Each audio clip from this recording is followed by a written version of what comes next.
alone, and over Easter I had 25 in the party, and I asked that question, and a dear chap in the corner said, "I've served, Terry." So 9 out of 10 that I asked, because it's the biggest branch, was submarine stokers. So I just happened to say to him, "Were you a stoker?" Well, he flew across to me and he said, "Terry, my name is Terry Thompson. I'm an ex-captain of one of our Polaris submarines." I had him as a stoker, yeah. Don't ask now if anybody's a stoker. Now the compartment that we're standing in is called the forward torpedo stowage compartment. This is where, before the submarine goes to sea, we load 10 torpedoes down through the torpedo loading hatch at the top. And we've taken out large side loading lines from here. And another 6 in here as spare. Now on board this class of submarine we also carry another 2 torpedo tubes way back aft and another 6 down there, so it's a total complement of 16.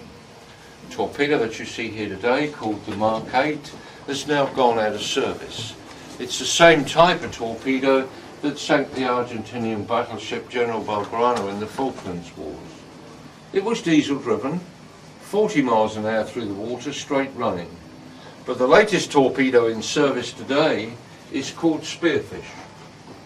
Now Spearfish is gas turbine driven, has an underwater speed of 70 miles an hour, and is wire guided for the first 20,000 metres. So they launch it out the tube, roughly onto the enemy's course. The sonar computer will activate, pick up what we call a hydrophone echo, that's a noise coming from the ship, lock on, cut the wire, and away it's gone. They even tell us today that if it misses its target, it will slow down, the computer will reactivate, and it will pick up speed again and go back onto its target. As long as it doesn't come back, they don't have to worry, do they? Still got this nickname Stokers, yeah. It's them and us, you know. Okay. If you'd like to come through at the back in the nerve centre of the submarine, 2 periscopes in here. This is called the Search, that's up at the moment. Unfortunately, the view through this one is negative because it's up all the year round and the lens gets damp. So we've mounted 2 nuclear submarines, periscopes from our nuclear submarine Conqueror that sank Belgrano, and placed them right up through the museum roof. Controls on the ground floor give you a good view across the harbour or out into the Solent. That's the Search. Attack periscope is the brass one that's down in the well. Man who steers the submarine, he sits over there in the corner seat, that's the helmsman's position. How can you see where you're going? There's no window. The officer watch and the lookout, and perhaps the captain, will be up via a ladder here, up through the conning tower, up on top of the bridge, and on the surface we run on 2 big 8-cylinder diesel engines. So the submarine can be going along on the surface quite happily, and the captain decides that we're going to dive. He gives the order, press the klaxon, dive the boat.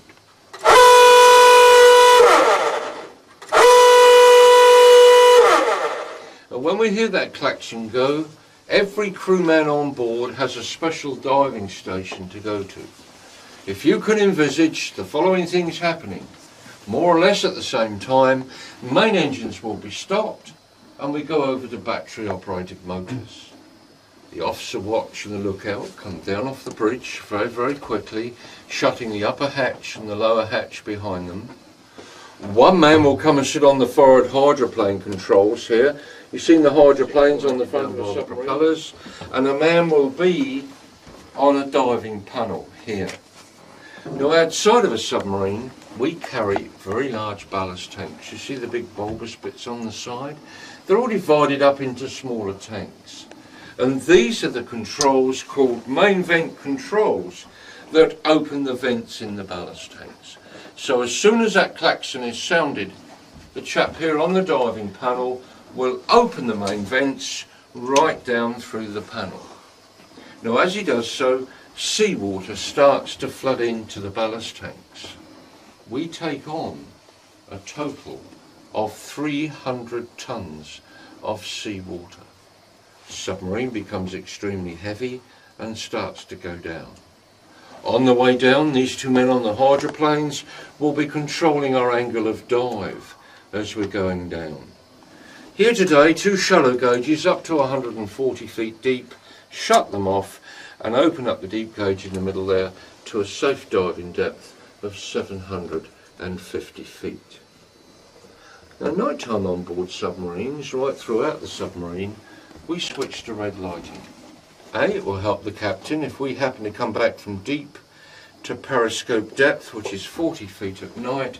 His eyes will be acclimatized to looking out through the periscope into the darkness. Now, I mentioned some sound effects. These are real sound effects. And what I would like you to imagine is that we're out on patrol of a night time, dived, and we're under attack. Now, you're about to hear an enemy ship on the surface picking us up on sonar. That's the loud pings they transmit underwater to get an echo back off a submarine. As the enemy ship locates us, you'll hear the sound of it come over the top of us. And as it comes over the top, it will drop its depth charges and you'll hear them explode.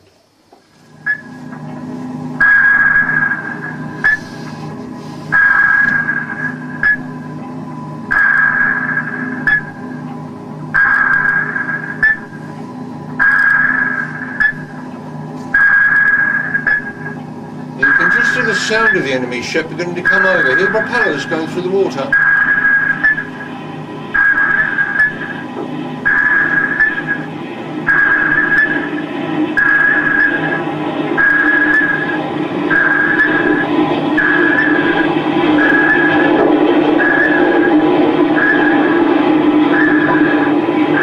Now, as it's come over the top of us, it would have dropped its depth charges, set at all various depths, and very shortly you'll hear them explode.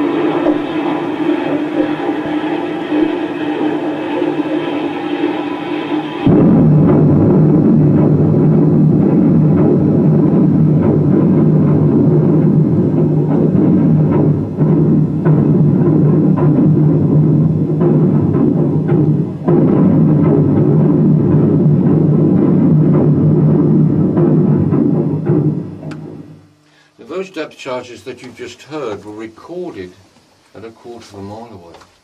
What you can hear is a magnification of sound through the water. A little bit closer, and because of vibration, the first thing to happen is all the lights go out. And then water would come in through the fractured hull pressure valve. Now you hear that sonar signal come down and bounce off the submarine and tell the enemy ship where we are. All British nuclear submarines today are tiled.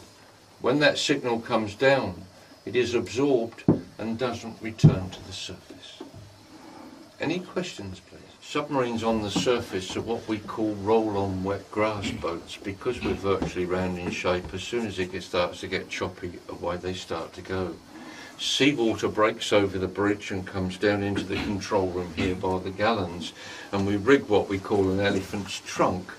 Well, this was a ditty in the submarine service, if you've heard it, excuse me, about a submarine in the North Atlantic one night on the surface blowing a force 8, captain officer watch and lookout up on the bridge. And the captain calls down the voice pipe for his steward to make him a mug of Kai. Now, a mug of Kai in the Navy was a mug of hot cocoa, and take it up onto the bridge. So he makes it outside the wardroom at the sink and commences to walk 2 lots of ladders, well, you can imagine. But when he gets onto the bridge, he's still got a full mug of hot cocoa. And the captain's looking down rather perplexed, and he says, "Steward, on a terrible night like tonight, please tell me how you can get from the control room up onto the bridge and still have a full mug of hot cocoa." Steward bowed his head. He said, "Well, Captain, if you really want to know, when I start off at the bottom, I take a big mouthful, and when I get to the top, I spit it all back in again." Possible, isn't it? Right, now the next little passageway, we have the radar room on the left, radio room on the right, toilets and the bathrooms on the left. Now that sounds posh, doesn't it? Bathrooms. On these sort of boats in this era, when we went to sea, we were rationed to 2 pints of fresh water per man per day to wash in. We couldn't what we call desalinate, that's make fresh water from seawater as efficient as the big nuclear Trident submarines can today. They have a laundry room, they have shower units on board. And especially if you ladies on board, before you go through the hatch into the engine room, have a look on the right, that's our kitchen. If you have a look at our kitchen, you'll never complain about your own when you go home. Chef in there used to call himself the underwater culinary artist. More time dive than a 4-year-old goldfish. But fresh food only lasted for 3 days. After 3 days, it was tin food and dehydrated food. Mind you, after about 20 hours, the oxygen content got very low, and we had to burn oxygen candles electronically in oxygen generating machines, and also run what we call a CO2 absorption system to strain the air through and take the CO2 out. It got very tiring. We worked 2 hours on watch 4 off, but sometimes that 4 off could be interrupted. But with a limited amount of water per person, Oh, absolutely right. Yeah, you couldn't. I mean, if you're at the Far East, you couldn't even go down and get a glass of water. You had to wait till tea time or coffee time. And looking at how close the bunks are at the back there. Oh, on the other. To reinforce it. To reinforce it, yeah. The weakest part, the pressure hull. Sophisticated camera equipment onto the attack periscope, and off we go. 6 weeks into the patrol, we're depth charged unmercifully by a Russian ship. All the lights went out, you could hear water coming in. We went deep into what we call silent running, where we switch everything off. We don't even speak. You drop a spoon, they can pick you up on the surface. And we stayed there for 10 hours, just waiting and waiting. And thank God we got away.